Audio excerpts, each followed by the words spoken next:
Yo, what's going on, guys? And today I want to talk about what to expect from the Houston Rockets this year, this offseason, really not this year. But let me hear your thoughts down below. Who do you think they're going to draft? I have made a video on that. Go check it out. I believe it's going to be Evan Mobley. I'll explain in a second. But either way, they have three picks. I've also explained who I think they're going to draft with all their picks. So basically, I think the Houston Rockets are in a position to have a very productive offseason. They have the 23rd and the 24th pick in this year's draft as well. The second pick, I believe, with the second pick, they'll go Evan Mobley. And with the 23rd and 24th, they might go for some home run swings with like Josh Christopher and maybe Greg Brown III or Jeremiah Robinson Earl. You know, somebody who could be not a project, but somebody with a lot of potential. Now we got that over with. I think he could also use those picks to trade for an actual another star to pair up with Christian Wood, Kevin Porter Jr., Evan Mobley, and be a veteran to help guide them from being a quick rebuild to actual playoff teams. And virtually, look, they they don't have a ton of cap flexibility. And that being said, John Wall, Eric Gordon, DJ Augustine, and Daniel House are among all the players who should be available if the price is right. Okay? And the Rockets are a team that I think they're in a position to do a quick rebuild if they play their cards right. Now, I think one of the things you have to look at is the guys are under cap. John Wall with 44, Eric Gordon 18, Christian Wood 13.6, DJ with 7, Avery Bradley as a team option. They're going to decline. Daniel House with 3.8, Kevin Porter Jr. with 2.1, Jayshawn Tate with 1.5. Same thing with Kenyon Martin Jr. Out of all the free agents, I don't expect anyone to be brought back except Armani Brooks. And yeah, Armani Brooks. And yeah, that's all I think who's going to be brought back. And you could argue maybe Kelly Olynyk, but I think he's just going to go to a veteran team. Now, where that leaves them is, you know, about 96 million. So that's a 16 million in cap space. So what are they going to do? I think the most interesting part is going to be they have to count 13 million for their draft picks. So if they trade two of those draft picks, that goes down to 8 million. And I think the best thing to do is maybe tie up Eric Gordon or one of their trade pieces, Eric Gordon, DJ Augustine, Daniel House, for an actual asset. And I think they can really do that. Okay? I think that's one of the best things. They're kind of in a tough position, but they're also in a position to do stuff. Dante Exum and Kelly Olynyk are both going to move on. Okay? And he did put up 19 points and 8.4 rebounds, while he was playing there, but it wasn't bad. And you could argue exercise Bradley's team option. I don't think so. If you do that, it's because you're going to trade him.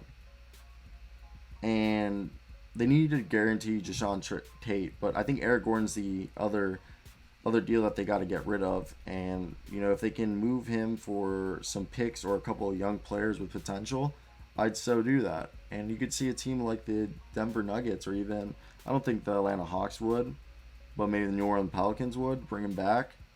But they need to use these picks wisely. And again, they could also look to bring guys in, okay? I think they have multiple options with this pick, but it comes down to who are they going to bring in? What are they going to think? I think bringing in veterans would help to implement, especially guys who know the system that Steven Stiles is running, to help implement it. And I really like Armani Brooks. I think he has potential. I think Evan Mobley being there, because if you guys don't know, the reason I like Evan Mobley is he's a very well-rounded center prospect, and he's a better player than James Wiseman is. He's a tremendous defender, great instincts as a rim protector, and he can even go out onto the perimeter. He's got great pick-and-roll D. He's fluid and knows how to move mobily and laterally. Offensively, he's comfortable handling the ball and can make plays as a passer. He's even has some shot creation ability off of dribble handoffs and short rolls. And he sometimes was a pick and roll ball handler. Yes, he only took 12 threes this past season, but I think he has potential. He could be a center, and Christian Wood at power forward. Christian Wood shot 40% 2 years ago, and this past season he shot 37 on 5 attempts. The year before that, when he shot 40, was on 2.5. Okay, Christian Wood, you could argue, move out to power forward. And if you're not comfortable that Christian Wood is quick enough, I think Evan Mobley, to start his career, put him at power forward would be pretty interesting. Try to play him like Anthony Davis or Tim Duncan, you know? And that could work. Eric Gordon has to be traded. So does DJ Augustine. Those are both guys that veteran teams would like to have. And it's not that, like, John Wall's the hardest to move. They might just have to buy him out if they're really going to go for another year of tanking. But the rest of the roster, like, to get back to the, I think one more year and then they can maybe get back to the playoffs. It's just coming down to, I want to be playing more than anything Christian Wood, Evan Mobley, then Kevin Porter Jr. at shooting guard. You could argue that Jason Tate at small forward would be awesome. And now you need a point guard. And a point guard that they could be, I think that's where you go to the free agency. There's not going to be any good. They could draft a guy, now that I think about it, like Sharif Cooper, Jared Butler, Trey Mann, which are good options. But I think the best option is to get a actual. There's John Wall right there. But what I'm saying, to back up John Wall as like a project or a guy, because obviously Lonzo Ball is not going to come here. Dennis Schroeder isn't going to come here. Maybe you can entice Spencer Dinwiddie, but again, those are all out of their, out of their market. Okay, they got a guy that they got to probably get with a mid-level exception.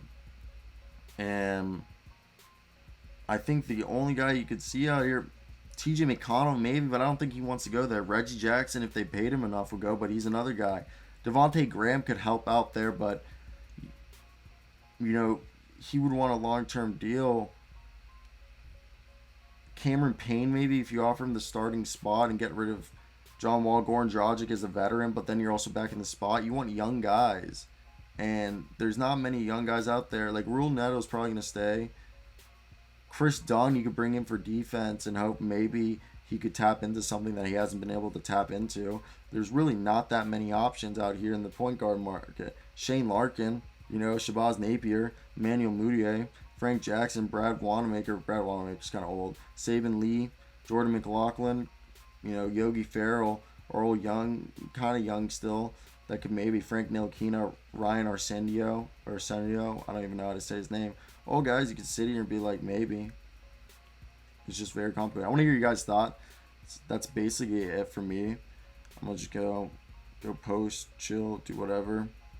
But yeah, I want to hear your guys' thoughts. That's basically it for me today, guys. I hope you guys really did enjoy this video. Let me hear your comments, thoughts, likes. But yeah, basically that's it. Comment again. I'm going to take a sip of water,